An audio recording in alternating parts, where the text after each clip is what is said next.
আসসালামু আলাইকুম। Expert holiday 365 এর পক্ষ থেকে সকলকে জানাই প্রাণ ঢালা অভিনন্দন। আশা করি যে যেখান থেকে ভিডিওটা দেখছেন সকলেই অনেক অনেক ভালো আছেন। আজকের আলোচনার মূল বিষয়টা হচ্ছে যে নিশ্চিত কানাডা ভিজিটর ভিসা পেতে আপনার করণীয় কি কি? তবে আলোচনার পূর্বে আন্তরিক রিকোয়েস্ট চ্যানেলটি সাবস্ক্রাইব করে রাখবেন যাতে করে পরবর্তী ভিডিওটা আপনারা খুব সহজে পেতে পারেন। এছাড়া আপনাদের যদি কোনো মূল্যবান মতামত থাকে চাইলে অবশ্যই কমেন্টস বক্সে টাইপ করতে পারবেন। আমরা সময় সুযোগ বুঝে আপনাদেরকে ভালো একটা অ্যান্সার দেওয়ার চেষ্টা করব ইনশাআল্লাহ। বাংলাদেশ থেকে বর্তমান সময়টাতে যারা আসলে কানাডাতে একটা ভিজিটর ভিসা নিয়ে যেতে চাচ্ছেন, এদের প্রত্যেকের জন্য এই ভিডিওটা খুব ইম্পর্টেন্ট ভিডিও। দয়া করে স্ক্রিপ্ট না করে পুরো ভিডিওটা দেখার চেষ্টা করবেন। বন্ধুরা, অনেক সময় আপনারা কমেন্টস করেন যে বর্তমানে কানাডা ভিসা হচ্ছে না। টোটালি একটা ভুল, একটা ফেক ইনফরমেশন। তবে লিগ্যাল ইনফরমেশন হচ্ছে এটা যে গত 2022, 23 বা 24 এর মার্চ মাস পর্যন্ত যে পরিমাণ পর্যাপ্ত ভিসা হয়েছিল, যে কোনো ধরনের ডকুমেন্টস, এখন কিন্তু সেই জায়গা থেকে কানাডা ভিসা ও ভিসা সরে এসেছে বা ওখানকার নির্দেশ হচ্ছে এখন আপনি লিগ্যাল ডকুমেন্টসের মধ্য দিয়ে কিন্তু অনেকে ভিসা পাচ্ছে।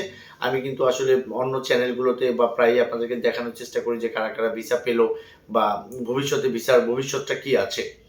তো যাই হোক বন্ধুরা, এখন আজকে যে থাম্বনেল নিশ্চিন্তে, অর্থাৎ আপনি নির্ভয়ে একদম নিশ্চিত একটা ভিসা পাওয়ার জন্য আপনাকে যেটা করতে হবে সেটা হচ্ছে যে ট্যুরিস্ট ভিসা, যেহেতু উইদাউট ইন্টারভিউয়ে কিন্তু আসলে কানাডার ভিসাগুলো নিতে হয়, সেক্ষেত্রে কিন্তু আসলে এখানে যেমন আমেরিকাতে আপনার ডকুমেন্টসের কোনো প্রয়োজন নেই, সেক্ষেত্রে কিন্তু ইনফরমেশন লাগবে অ্যান্ড দেন ওখানে ইন্টারভিউ হবে। ইন্টারভিউতে আপনি সাকসেস হলে বা সফলতা অর্জন করে দেন আপনাকে কিন্তু অ্যাট দ্য সেম টাইম ওরা কিন্তু আসলে ভিসাটা প্রোভাইড করবে।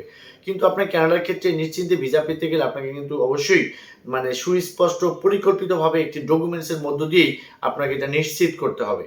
দেখেন, একটা দেশের ভিসা অফিসার সবসময় চাইবে আপনি যাতে করে একটা ভিসা নিয়ে সেই দেশটা ভিজিট করেন, সেখানে গিয়ে আপনি কিছু ডলার খরচ করেন অ্যান্ড দেন আপনি বাংলাদেশে কাম ব্যাক করেন আপনার স্বকর্মে।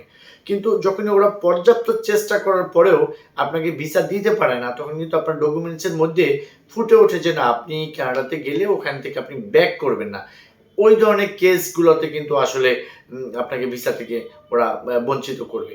যখন আপনি নিশ্চিত করতে পারবেন যে না, আমি বাংলাদেশে ভালো একটা লাইফ লিড করছি, দেশে আমার অনেক ব্যাংক ব্যালেন্স আছে, আপনার অ্যাসেট ভ্যালুয়েশন আছে, ফ্যামিলি টাইজ আছে, কান্ট্রি টাইজ আছে, আমার প্রফেশন স্ট্রং, সেক্ষেত্রে কিন্তু প্রুফ করতে পারবেন যে না, আপনি বাংলাদেশে ফেরত আসবেন।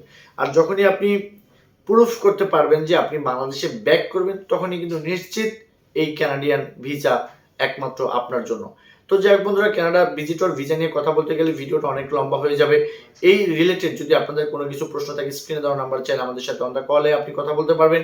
এছাড়া কানাডিয়ান ফাইল প্রসেস করা, ডকুমেন্ট সাপোর্ট বা লিগ্যাল ইনভাইটেশন অথবা আমাদের পরামর্শ অথবা আমাদের কনসালটেন্সি আপনাদের যদি নেওয়া প্রয়োজন বোধ করেন, সেক্ষেত্রে ডেসক্রিপশন বক্সে আমাদের অফিস অ্যাড্রেস দেওয়া থাকবে। সরাসরি আমাদের সাথে আপনি এসে যোগাযোগ করতে পারবেন বা আমাদের পরামর্শ নিতে পারবেন। আমরা আপনাদের কন্ডিশন বুঝে যাতে করে একদম নিশ্চিত একটা কানাডিয়ান ভিসা আপনি পেতে পারেন সেই ধরনের পরামর্শ দেওয়ার চেষ্টা করব।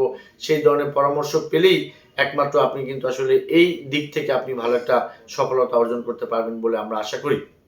তো সকলে ভালো থাকবেন, সকলের সুস্বাস্থ্য কামনা করি। আসসালামু আলাইকুম।